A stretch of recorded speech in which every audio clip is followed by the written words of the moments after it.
Jake Morrison stood at the viewing port of Nexus Prime, watching stars drift past like scattered diamonds. The massive alien station hummed with activity from dozens of species, but Jake felt alone. He wore his best diplomatic uniform, dark blue, with silver trim that marked him as Earth's representative. At 42, he had seen enough war and politics to know when someone was trying to control him. The meeting room doors opened with a soft hiss. Lisa Grant walked in carrying a stack of data tablets, her brown hair pulled back in a simple ponytail. She was 29 and brilliant, the kind of person who could spot a lie in alien biology reports faster than most people could read them. "The Queen will be here in 10 minutes, Lisa said, setting the tablets on the polished table. "I've gone through the preliminary documents again. Jake, this contract is not what they're claiming it is." Jake turned from the window. The contract sat on the table like a sleeping snake. 847 pages of dense text written in 17 different alien languages. The human translation alone was thick enough to stop a bullet. "Tell me what you found," Jake said. Lisa picked up one of the tablets and swiped through screens of data. "They call it the Reproductive Harmony Protocol, but look at Section 4. 112. Any species that signs this gives the Veltar Empire complete control over their genetic future. Not guidance, not cooperation, complete control." The doors opened again and Queen Zixtara entered. She was tall, nearly 8 feet, with blue-gray skin that shimmered like metal. Her forearms moved with graceful precision, and her large black eyes seemed to see everything at once. Behind her walked Ambassador Krelonox, shorter but just as imposing. "Human Morrison," the Queen said, her voice carrying harmonics that made Jake's teeth ache. "I trust you have had time to review our generous offer." Jake stood and nodded politely. "Your Majesty, we have studied the documents carefully. This is certainly a comprehensive agreement." The Queen's mouth curved in what might have been a smile. Her species had conquered or absorbed 127 other races over the past 3,000 years. To her, humans were just the latest addition to her collection. "Comprehensive, yes," she said, settling into a chair that adjusted itself to her alien form. "We have learned much about creating harmony between species. The old ways of random reproduction and genetic chaos have proven inefficient." Lisa remained silent, but Jake could feel her tension. They had spent weeks studying reports from other species that had signed similar contracts. The results were always the same. Within 3 generations, the signing species became completely dependent on Veltar genetic modifications. They lost their ability to reproduce naturally and became willing servants of the Empire. "Could you explain how the modification process works?" Jake asked, picking up the contract. "My people are naturally curious about biological processes." Queen Zixtara gestured with one of her upper arms and a holographic display appeared above the table. It showed a complex series of genetic structures rotating slowly in the air. "Each species has unique genetic potential," she said. "However, most waste this potential through inefficient breeding patterns and emotional attachments that interfere with optimal development. We correct these flaws." The hologram changed to show human genetic structures. Jake forced himself to remain calm as he watched his species' DNA being dissected and analyzed like a science project. "For humans, we have identified several areas for improvement," the Queen continued. "Your aggressive tendencies can be reduced by 40% while increasing cooperative behaviors. Your reproductive cycle can be optimized to produce more suitable offspring. Most importantly, we can eliminate the genetic variations that cause your species to resist authority." Jake nodded as if this made perfect sense. "That sounds very efficient. How long does the process take?" 3 generations. For full integration, Ambassador Krelonox spoke for the first time. His voice was deeper than the Queen's, but carried the same harmonics. "The first generation receives basic modifications to ensure compliance and health. The second generation receives enhanced intelligence and physical improvements. By the third generation, the species is fully optimized and ready for their assigned role in the Empire." Lisa made a small note on her tablet. Jake knew she was recording everything, but the aliens seemed to think she was just taking normal diplomatic notes. Assigned role? Jake asked. The Queen's eyes brightened. Every species has natural talents that we enhance and focus. The Kethri became excellent engineers after we removed their artistic impulses. The Morden make perfect soldiers once we eliminated their capacity for fear and independent thought. Humans show promise as both researchers and laborers, depending on the individual's enhanced capabilities. Jake felt sick but kept his expression neutral. The Queen was describing the systematic destruction of human nature as if it were a gift. I see the wisdom in specialization, he said. But some of our leaders have concerns about the speed of implementation. Could the process be slowed to allow for cultural adaptation? Queen Zixthara made a sound that might have been laughter. Cultural adaptation is unnecessary. Culture is simply inefficient genetic expression that interferes with optimal function. Once the modifications begin, your people will naturally lose interest in their current customs and beliefs. She stood and walked to the holographic display, her four arms moving in complex patterns that changed the genetic structures. Observe, she said. This is a human child before modification, chaotic and unpredictable. This is the same child after first-generation enhancement, calm and focused on their designated tasks. By the third generation, the concept of resistance or rebellion becomes literally unthinkable. Jake studied the hologram, memorizing every detail. The modified humans looked peaceful and content, but their eyes were empty. They had become biological machines wearing human faces. Impressive, he said. Our scientists will be fascinated by the technical details. Would it be possible to see some examples of other species that have undergone this process? The Queen tilted her head, considering. Perhaps. You seem more reasonable than most humans we have encountered. Your species has a reputation for stubborn independence that we find ... quaint. Ambassador Krella Knox moved closer to the table. The contract must be signed within 48 hours. The Galactic Council has already approved the protocol, and Earth is the final holdout. Further delays would be seen as an act of defiance against the established order. Jake picked up the massive contract, pretending to study random pages. Of course. We understand the importance of unity in the galaxy. I will need to consult with Earth's leadership, but I believe we can reach an agreement that benefits everyone. The Queen's shimmer brightened, clearly pleased. Excellent. I knew humans were too intelligent to choose the path of isolation and conflict. Tomorrow we will arrange for you to see our modification facilities. You will be impressed by the quality of our work. As the aliens left the room, Lisa waited until the doors sealed before speaking. Jake, they're planning to lobotomize our entire species and they think we're going to thank them for it. Jake set down the contract and looked out at the stars again. Somewhere out there, Earth was waiting for his report. His people trusted him to make the right choice. They think we're too primitive to understand what they're really offering, he said. Maybe it's time we show them how wrong they are. Jake Morrison walked through the corridors of the human embassy ship, his mind racing with everything the Queen had revealed. The ship was small compared to the massive alien station, but it was home. Human voices spoke in familiar accents, human. Smells of coffee and recycled air filled his lungs, and human faces looked at him with trust and hope. He found Dr. Ben Collins in the medical bay, hunched over a microscope that connected to several screens showing genetic data. Ben was 38, thin and pale from spending too much time in laboratories, but his mind was sharp as a laser when it came to understanding biology. Ben, I need you to look at something, Jake said. Closing the door behind him, Ben looked up from his work, adjusting his glasses. Let me guess, the aliens want to turn us into their pets. Worse than pets, Jake said. He activated his personal datapad and transferred the genetic information the Queen had shown him. They want to rewrite our DNA completely. 3 generations. And humans stop being human. Ben studied the data, his face growing pale as he scrolled through the genetic modifications. This is not medical treatment, Jake.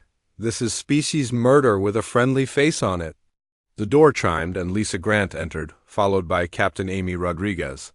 Amy was the security chief for their small fleet, a tough woman in her mid-30s, who had fought in the border wars against space pirates. Her hand never moved far from her sidearm. "We need to talk privately," Amy said, checking the room's security systems. "I've been monitoring alien communications around the station. Jake, they're not just planning to modify us. They've already started." Jake felt his blood turn cold. "What do you mean?" Amy activated a holographic display that showed intercepted alien messages.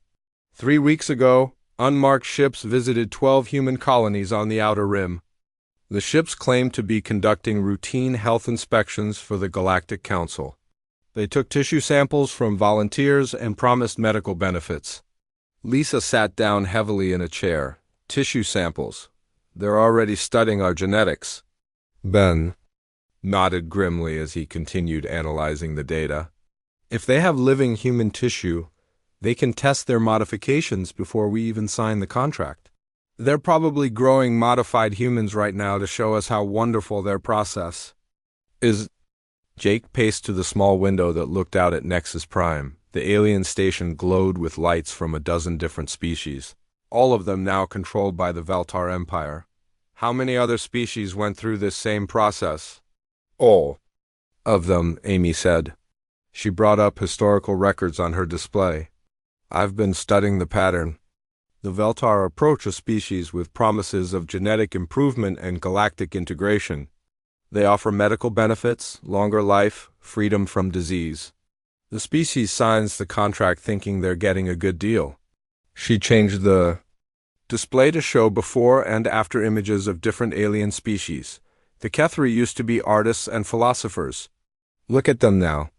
The current Kethri were pale, thin creatures with enlarged brains and no visible emotions.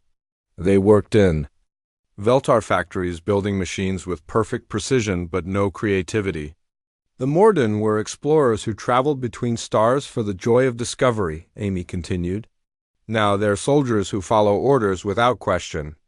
The Morden in the images look like living weapons, their bodies modified for combat, and their eyes empty of curiosity or wonder. Ben pulled up another screen showing human genetic structure. "The scary part is that our DNA is more flexible than most species. The modifications would work faster on us and be more complete. Within 2 generations, human children would be born without the ability to question authority or think independently." Jake stopped pacing and looked at his team. These 3 people represented humanity's best hope of avoiding genetic slavery, and they were trapped on an alien station surrounded by enemies. "We need to contact Earth," he said. "But the aliens are monitoring all our communications." Lisa smiled for the first time in days. "Actually, they think they are. I've been working on a quantum encryption system using human mathematics. The aliens use different mathematical principles, so their monitoring systems can't decode our transmissions." She activated a communication console that looked like standard equipment but had been heavily modified with human technology. "I can get a message through to Earth, but it will take time to establish a secure connection." Amy checked her security readings again. "We have maybe 6 hours before the aliens expect another progress report from Jake. After that, they might get suspicious if we delay too long." Jake sat down at the communication console as Lisa worked to establish the connection. "Ben, I need you to prepare a complete analysis of what the genetic modifications would actually do to humans. Don't leave out any details." "Already on it," Ben said, his fingers flying over his data pad. "I'm also running simulations to see if there are any ways to reverse the process once it starts." The communication system hummed to life in Earth's blue surface appeared on the screen. Jake felt a wave of homesickness as he looked at his home planet, so far away and so vulnerable. "Secure connection established," Lisa said. "You have direct contact with the Terran Council." General Pete Harrison appeared on the screen, his weathered face serious. Behind him, Jake could see other officials gathering around the communication center. "Jake, what's the situation?" the general asked. "It's bad, Pete. The reproductive contract is a trap. They want to genetically modify our entire species into obedient servants. Jake quickly explained everything they had learned about the Veltar process and their plans for humanity. The general's expression grew darker with each detail. How long do we have? 48 hours to sign the contract, Jake said. But they've already started collecting human genetic material from the outer colonies. They might be growing modified humans right now to demonstrate their process. Dr. Kate Murphy appeared on the screen next to the general. She was Earth's leading expert on alien biotechnology, a small woman with gray hair and intense eyes. Jake, I need you to get me detailed scans of any modified humans they show you, she said. If we're going to fight this, we need to understand exactly what we're fighting against. There's something else, Amy said, joining the conversation. The pattern shows that species who refuse the contract face military action. The Veltar have a massive fleet, and we're not ready for a war, General Harrison nodded. We've been preparing for this possibility. Our fleets are moving into defensive positions, but you're right. In a straight fight, we lose. Jake looked at his team and then back at Earth. So we don't fight straight, we fight smart.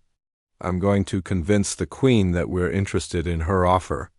I need her to show me everything, tell me all their secrets. Lisa frowned. That's dangerous, Jake. If she realizes you're gathering intelligence instead of negotiating, we're all dead. Maybe, Jake said. But if we just refuse the contract without understanding their capabilities, humanity is dead anyway. At least, this way we have a chance. Ben finished his analysis and transferred the data to Earth. I'm sending everything we know about the genetic modifications. Kate, look for weaknesses in their process. There has to be something they're not telling. U.S. Dr. Murphy studied the data as it arrived. I'll need 12 hours to run a complete analysis. Jake, can you buy us that much time? I'll try, Jake said. But I'm going to need Earth to be ready for anything. If this goes wrong, the Veltar won't just modify us. They'll make an example of us for any other species thinking about resistance. The general saluted through the screen. Understood, we'll be ready. Bring our people home, Jake. The connection ended and Jake looked at his team. In less than 2 days, they would either save humanity or watch it disappear forever. The Queen thought humans were too primitive to understand the trap she was setting, but she was about to learn that underestimating humanity was a dangerous mistake. Jake Morrison stood before the sealed doors of the Veltar biolaboratory, trying to keep his hands from shaking. Queen Zixthara had agreed to show him the modification process, believing his request came from genuine scientific curiosity rather than desperate intelligence gathering. The Queen walked beside him, her 4 arms moving in graceful patterns as she spoke about her empire's greatest achievements. You will be impressed by what we have accomplished, she said, her voice carrying those strange harmonics that made Jake's bones vibrate. Most species require extensive convincing before they understand the benefits of genetic optimization. Humans may prove more receptive to logical arguments. The doors opened with a soft hiss and Jake stepped into a nightmare disguised as a medical facility. The laboratory stretched for hundreds of meters in every direction, filled with glowing tanks, genetic sequencing machines, and monitoring stations operated by modified aliens who moved with mechanical precision. The air smelled of chemicals and something else Jake couldn't identify, but that made his stomach turn. This is where we perfect each species before full implementation, Queen Zixthara said, leading him down a corridor lined with observation windows. Each modification is tested thoroughly to ensure optimal results. Jake looked through the first window and saw creatures that might once have been the artistic Kethri floating in clear fluid, their bodies connected to dozens of monitoring cables. Their enlarged brains pulsed with electrical activity, but their eyes stared at nothing. These are the final test subjects from the Kethri integration, the Queen explained. We removed their capacity for independent artistic expression and enhanced their ability to follow complex technical instructions. The results exceeded our expectations. Jake forced himself to nod approvingly while memorizing every detail of the laboratory's layout. Security cameras tracked their movement, But he noticed blind spots where human technology might be able to operate undetected. They moved to another section, where Jake saw something that made his blood freeze. Behind thick, transparent walls, humans floated in modification tanks. Real humans with familiar faces and Earth clothing, though their bodies showed signs of genetic alteration. "Ah, you recognize your own species," the Queen said, noticing his reaction. "These volunteers came from your outer colonies. They were eager to participate in our preliminary studies."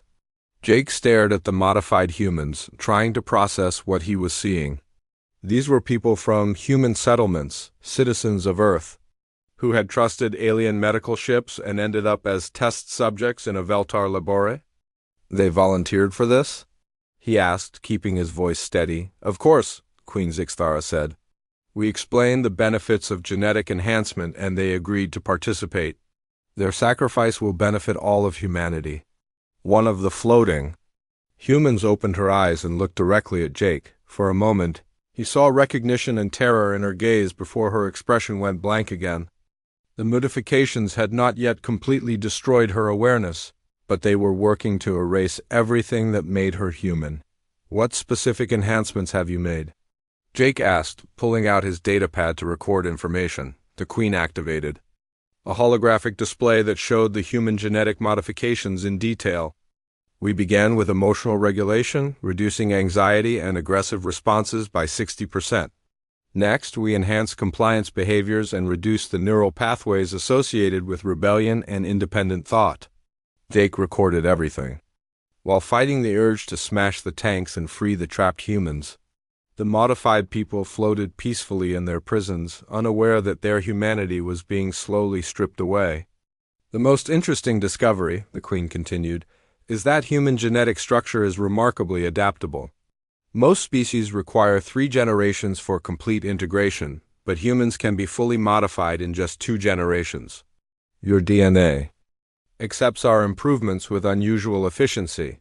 They moved deeper into the laboratory where Jake saw assembly lines of genetic modification equipment. Thousands of modification chambers stood ready for mass production, far more than would be needed for the small number of test subjects.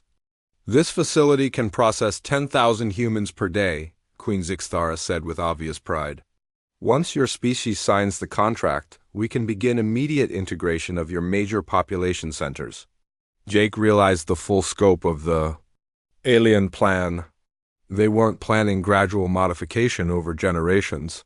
They intended to process entire human cities as quickly as possible, turning Earth's population into modified servants before anyone could organize resistance. "Impressive scale," he said. "But surely the process requires individual consent from each human." The Queen made that sound that might have been laughter. "Consent becomes irrelevant once the leadership of a species signs the reproductive contract. The document grants us full authority to implement necessary genetic improvements for the benefit of galactic harmony." She led him to an observation deck overlooking the main laboratory floor. Below them, hundreds of alien technicians worked on genetic samples while modified beings from dozens of species performed support tasks with emotionless efficiency. "Each species initially resists the process," the Queen said. "They cling to primitive concepts like individual freedom and genetic purity. But once the modifications begin, resistance fades naturally. The enhanced beings understand that their previous desires were simply genetic inefficiencies." Jake watched a group of modified Morden soldiers standing at perfect attention while technicians ran tests on their enhanced physiology. Their bodies had been optimized for combat, but their eyes showed no trace of the curiosity and wonder that had once driven their species to explore the galaxy. "The process seems very thorough," Jake said. "But what happens to individuals who prove resistant to modification?" Queen Zixthara gestured to another section of the laboratory where Jake saw isolation chambers containing beings that writhed and struggled against their restraints. "Genetic resistance is rare but not unknown. These subjects require additional processing to overcome their biological stubbornness." One of the struggling beings was human, a man in his 40s who fought against the modification process with desperate determination. Jake recognized the uniform of the outer colonies and realized this person had probably volunteered to help his community, not knowing he was signing up for genetic slavery. "Your species shows more resistance than most," the Queen admitted. "Human. Neural pathways seem designed to reject external control. This makes the modification process more complex but also more rewarding when successfully completed." She activated another display showing brain scans of humans at different stages of modification. Jake saw how the process gradually shut down. Areas of the brain associated with creativity, independence, and emotional complexity. By the final stage, the subject retains all their useful knowledge and skills, but loses the inefficient impulses that cause social disorder, the Queen explained. They become ideal citizens of the galactic community. Jake nodded as if this explanation made perfect sense while internally screaming at the horror of what he was seeing. The Queen was describing the systematic murder of human consciousness, while presenting it as a medical breakthrough. "I can see why other species have been eager to participate," he lied. "The results speak for themselves." Queen Zixthara's shimmer brightened with pleasure. "You are remarkably perceptive for a human. Most of your species seems trapped by emotional responses that interfere with logical decision-making. Perhaps you would benefit from priority placement in our enhancement program." She led him to a private office overlooking the laboratory where refreshments waited on a table designed for multiple species. The Queen settled into her adaptive chair while Jake remained standing, too agitated to sit. "I have a proposal for you personally," she said. "Earth's integration will proceed regardless of individual opinions, but cooperative leaders can receive significant benefits. Enhanced intelligence, extended lifespan, improved physical capabilities, and positions of authority over your modified population." Jake looked out at the laboratory where humans floated in modification tanks, their humanity being systematically destroyed. The Queen was offering him the chance to become a collaborator, to help enslave his own species in exchange for personal benefits. "That is a generous offer," he said carefully. "What would be expected of me?" "Simply convince Earth's leadership that cooperation is preferable to resistance," the Queen said. "Species that fight the integration process suffer unnecessary casualties. Those that embrace their improvement join the galactic community as valued members." Jake pretended to consider the offer while his mind raced with plans for escape and resistance. The Queen had shown him everything he needed to know about Veltar capabilities and intentions. Now he had to get this information back to Earth before it was too late. "I would need time to consider such an important decision," he said. "Of course," the Queen agreed. "You have until tomorrow to provide Earth's final answer on the reproductive contract. I hope wisdom will guide your choice." Jake Morrison returned to the human embassy ship with his mind full of horrors and his datapad full of intelligence that could save or doom his species. The laboratory images burned in his memory, especially the face of that woman who had looked at him with such desperate recognition before her expression went blank again.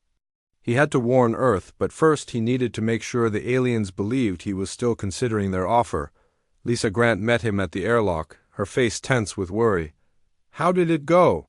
"Worse than we imagined," Jake said quietly. "Get everyone to the secure room. We need to contact Earth immediately." Within minutes, Jake's team assembled in the ship's most protected compartment. Ben Collins had prepared detailed analysis reports while Amy Rodriguez monitored alien communication channels for any signs of suspicion. The quantum communication system Lisa had built hummed quietly in the corner, ready to establish contact with home. "Before we call Earth, you need to know what I learned," Jake said. He activated his datapad and shared the recordings he had made in the laboratory. "They're not planning gradual modification over generations. They have facilities ready to process thousands of humans per day." Ben studied the genetic modification data with growing alarm. "Jake, this is industrial-scale genetic engineering. They could modify Earth's entire population in less than a year." Amy pulled up tactical displays showing Veltar fleet positions around human space. "It gets worse. While you were in the laboratory, I intercepted military communications. They have enforcement fleets positioned near every major human colony. If we refuse the contract, they're ready to begin immediate occupation. Lisa established the quantum link to Earth, and General Pete Harrison appeared on the screen along with Dr. Kate Murphy and several other officials. The general looked like he had not slept in days. "Jake, we've been analyzing the data you sent. Earlier," the general said, "Kate has some disturbing news." Dr. Murphy leaned into the camera view, her expression grim. "The genetic modifications they're planning aren't just about control.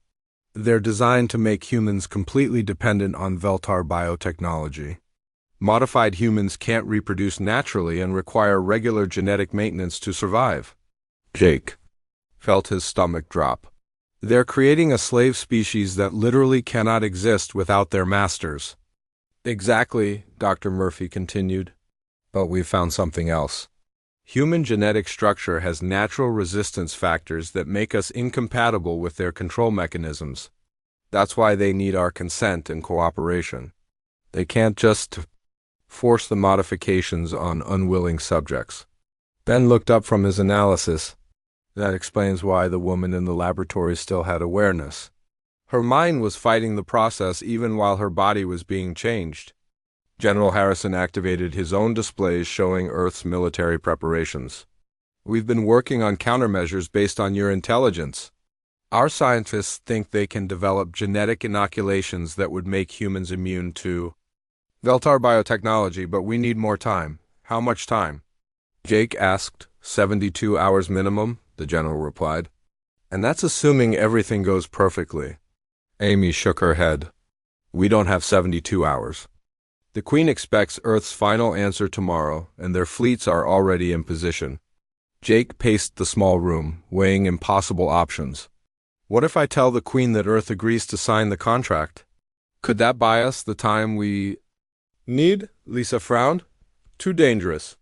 Once they think we've agreed, they'll start moving their modification equipment to Earth immediately. We'd be fighting a war while they're setting up genetic processing facilities in our cities." Dr. Murphy spoke up from the screen. "There might be another option." "Jake, you said the Queen offered you personal enhancements and a leadership position?" "Yes, she wants me to help convince Earth to cooperate willingly." "That's it," Dr. Murphy said with growing excitement. "She's overconfident because she thinks humans are primitive and easily manipulated. What if we use that against her?" "General." Harrison leaned forward. "Explain." "Jake goes back and tells the Queen that Earth is interested, but our leaders need a demonstration," Dr. Murphy said. "He requests that she bring her top scientists and military commanders to witness the contract. Signing. Make it a big ceremony to show the galaxy that even stubborn humans eventually submit to Veltar superiority." Jake understood immediately. While they're gathered for the ceremony, Earth strikes their fleets and command structure simultaneously. Amy studied the tactical implications. It could work, but the timing would have to be perfect. And Jake would be trapped on the station with no way to escape. Ben added his concerns, plus we'd only get one chance. If we fail, Earth faces the full military might of the Veltar Empire with no allies and no hope of resistance. The communication channel crackled as Earth's leadership discussed the plan in hushed voices. Finally, General Harrison returned to the screen. "Jake, this is your call. You're the one taking the biggest risk." Jake looked at his team, these brave people who had followed him into the heart of enemy territory to save their species. Lisa, with her brilliant mind and steady courage. Ben, with his dedication to preserving human genetics. Amy, with her warrior's heart and tactical genius. If they could trust him with humanity's future, he could trust them with his life. "We do it," he said. "But I need you to prepare for every possible outcome. If the plan fails and I'm captured, don't let that stop you from fighting." Over the next several hours, Jake and his team refined their strategy while Earth's military and scientific resources mobilized for humanity's most important battle. The plan required precise coordination across dozens of star systems and perfect timing between diplomatic deception and military action. Jake would return to Queen Zixtara and request a grand ceremony to demonstrate Veltar superiority to the galaxy. He would suggest that showing other species how easily humans submitted would discourage future resistance and strengthen the Empire's reputation. Meanwhile, Earth's fleets would move into position around Veltar installations throughout human space.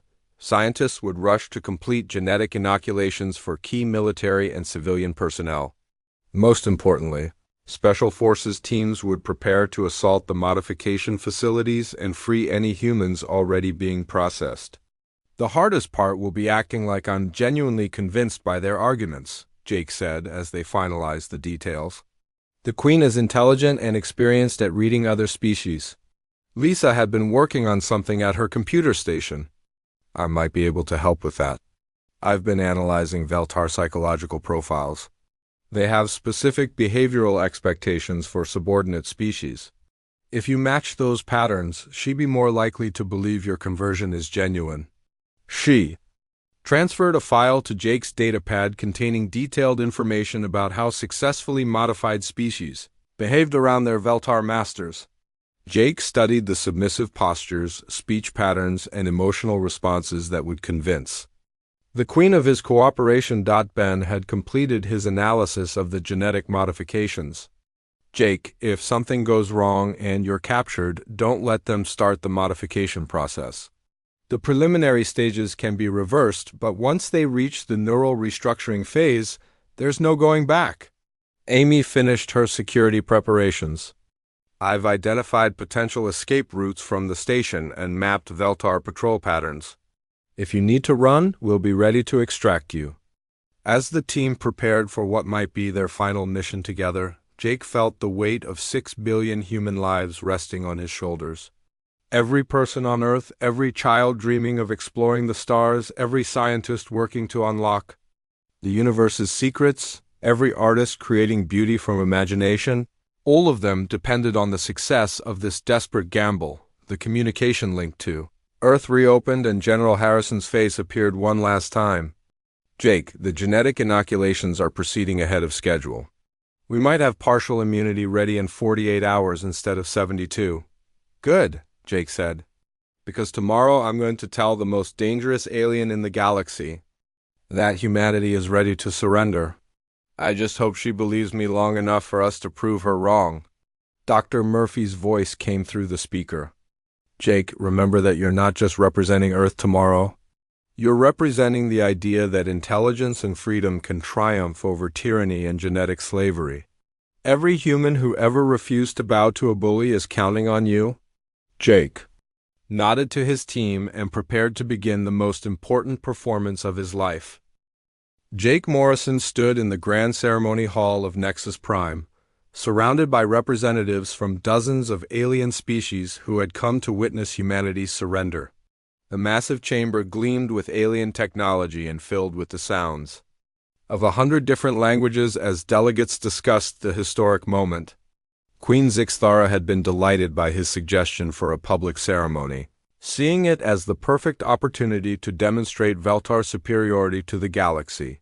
The Queen herself stood at the center of the hall on a raised platform, her four arms moving in ceremonial patterns while she addressed the assembled crowd.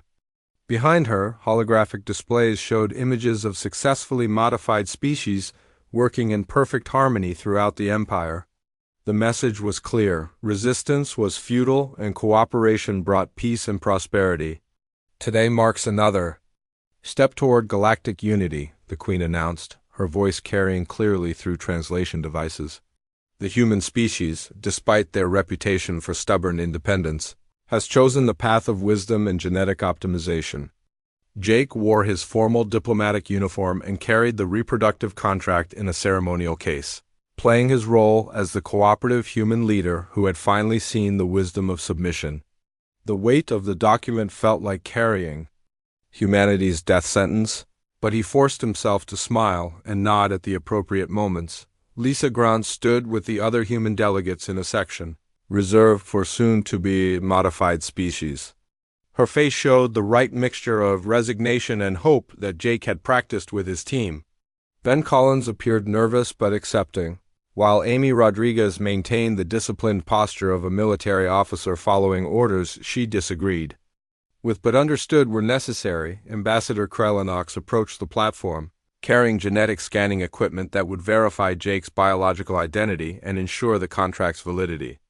The signing ceremony will proceed according to ancient protocols, he announced. The human representative will read the terms aloud for all to witness, then affix his genetic signature to bind his species to their new future.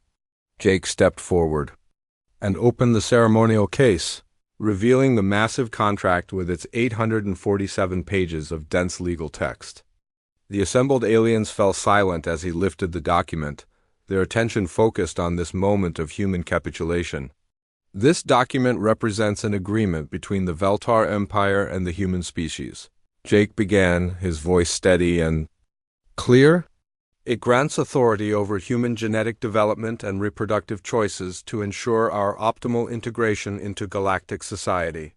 He continued reading, summarizing the contract's key provisions while secretly counting down the minutes until Earth's fleets would be in position. Every word felt like poison in his mouth, but he maintained the facade of a leader who had accepted the inevitable. Queen Zixthara watched with obvious satisfaction as Jake described the genetic modifications that would transform humanity into compliant servants. Her shimmer brightened each time he mentioned another freedom that humans would willingly surrender. The human species acknowledges that our current genetic configuration produces inefficient behaviors including excessive individualism, emotional volatility, and resistance to proper authority, Jake continued. We request the wisdom and guidance of the Veltar Empire to correct these biological deficiencies. Behind the alien delegates, Jake noticed movement in the hall's upper levels. Veltar security forces were positioning themselves strategically, ready to prevent any last-minute resistance. The Queen had planned for the possibility that some humans might try to disrupt the ceremony, but she believed Jake's conversion was genuine. As Jake reached the contract's final pages, he allowed himself a moment to look at his team. Lisa gave him an almost imperceptible nod, indicating that Earth's counterstrike was proceeding on schedule. Amy's hand moved slightly toward her concealed weapon, ready for the signal that would begin humanity's fight for survival. In conclusion, Jake said, his voice carrying to every corner of the hall, this reproductive contract assumes that humanity will surrender its genetic sovereignty and accept modification into a form more suitable for galactic citizenship. He paused, looking directly at Queen Zixthara with an expression that slowly changed from submission to defiance. That assumption is incorrect. Jake gripped the contract with both hands and tore it cleanly in half, the sound of ripping paper echoing through the suddenly silent hall. The torn pieces fluttered to the floor like the remnants of humanity's chains. Queen Zixthara's shimmer flared with shock and rage. "What are you doing?" she demanded, her harmonic voice rising to painful levels. "I'm rejecting your offer," Jake said calmly. Humanity chooses freedom over genetic slavery, independence over comfortable submission, and the right to remain human over the privilege of becoming your pets. The hall erupted in chaos as alien delegates reacted with everything from outrage to amazement. Some species had never seen open defiance of Veltar authority, and Jake's action sent shockwaves through their carefully controlled understanding of galactic politics. "You primitive fool!" the Queen snarled, her forearms gesturing angrily. "Your species cannot survive alone against the combined might of the Empire. I offered you partnership and prosperity, and you choose destruction instead." Jake smiled with genuine warmth for the first time in days. "Your Majesty, you made one critical error in your calculations. You assumed we were negotiating from weakness, but we were actually gathering intelligence about your capabilities and intentions." Amy Rodriguez drew her weapon and activated a small device that jammed the hall's security systems. Throughout the chamber, concealed human agents revealed themselves and began coordinating defensive positions. "While you were showing me your laboratories and explaining your modification process," Jake continued, "my people were developing countermeasures. Earth scientists have created genetic inoculations that make humans immune to your biotechnology." Queen Zixthara's expression shifted from rage to concern as she realized the implications. Impossible. Our genetic modifications are universal. No species can resist them permanently. Lisa Grant stepped forward, no longer playing the role of a submissive delegate. Human genetics are more complex than you understood. We have natural resistance factors that your science never accounted for. Your modifications work on willing subjects, but they fail against determined opposition. Then Collins activated a holographic display showing the results of Earth's crash program to develop genetic immunity. Every human in our military and key civilian positions has received inoculations. Your biological weapons are useless against us now. The Queen gestured sharply and Veltar's security forces began moving toward the human delegation. But Amy's people were ready. The hall filled with the sounds of energy weapons and shouted orders as the two sides engaged in desperate combat. You may have immunity to our biotechnology, the Queen said, her voice deadly calm despite the battle raging around them, but you cannot fight our fleets. Even now, our ships are moving to occupy your colonies and enforce compliance through military action. Jake's smile widened. Actually, they're not. While we were talking, Earth's fleets launched coordinated strikes against your occupation forces. Your ships were expecting compliance, not resistance. They're not ready for a real fight. Through the hall's massive windows, flashes of light appeared in space as human and Veltar forces clashed in the void around Nexus Prime. The Queen watched in disbelief as her supposedly invincible fleets found themselves outmaneuvered by opponents they had dismissed as primitive. This is impossible, she whispered. Humans are too young, too weak to challenge the established order. Jake picked up the torn pieces of the reproductive contract and let them fall through his fingers. That's where you made your biggest mistake. You saw humanity as just another species to be cataloged and controlled. You never understood that we're something different. Amy coordinated their fighting withdrawal toward the human ships while Lisa established emergency communication with Earth's strike forces. The hall's alien delegates scattered in panic as the battle intensified, many seeing military resistance to Veltar authority for the first time in their lives. We don't negotiate our freedom, Jake said as his team prepared to evacuate. We take it, and we keep it, and we help others take theirs. You wanted to add humanity to your collection of modified servants, but instead you've created your worst nightmare. Queen Zixthara raised all four arms in a gesture of absolute authority. Even if you escape today, human, this is not over. The Empire spans thousands of star systems and controls hundreds of species. You have made an enemy that will hunt you across the galaxy. Jake paused at the exit, looking back at the alien queen who had tried to steal his species' future. Good. It's about time the galaxy had someone willing to fight back against genetic tyranny. Other species have been waiting for someone to show them that resistance is possible. As the human delegation escaped toward their ships, Jake could see the effect his defiance was having on the alien delegates. Representatives from modified species stared in wonder at beings who had successfully refused Veltar control. Seeds of rebellion were being planted in minds that had forgotten what freedom looked like. The battle for humanity's independence had